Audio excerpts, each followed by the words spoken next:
ఆ చామంతిని భూమి మీద లేకుండా చెయ్యాలి, దాని శవం కూడా ఎవరు దొరకకూడదు అని చెప్పి ఉపేంద్ర మనుషులు పెడుతూ ఉంటాడు.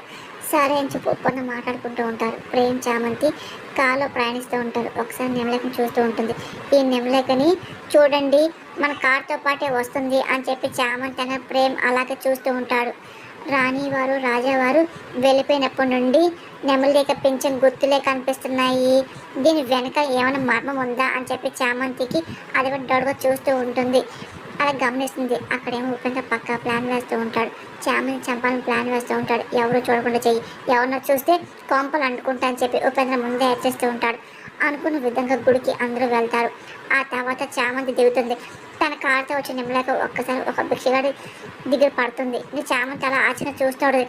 ఎప్పుడైతే ఇంకా రోజా అలా ఉపేంద్ర అందరు కలిసి వస్తుంటారు. రండి యువరాణి అని చెప్పి ఉపేంద్ర పిలిచిన మాటలు ఆ భిక్షగాడు వింటూ ఉంటాడు.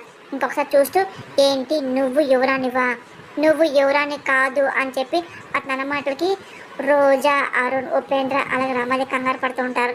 నువ్వు యువరాణి కాదు కాదు అని చెప్పి ఆ భిక్షగాడు పదే పదే అంటూ ఉంటాడు. ఇంకా రోజా షాక్ అయిపోతూ ఉంటుంది. ఇంకా అలా చూస్తుంది. ఏ పిచ్చోడా పోరా అని చెప్పి ఉపేంద్ర అరుస్తూ ఉంటాడు.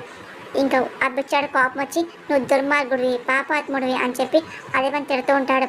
అయిపోయింది, నేను ఎవరైనా కాదని చెప్పి తెలిసిపోయింది అని చెప్పి రోజా భయపడిపోతూ ఉంటుంది.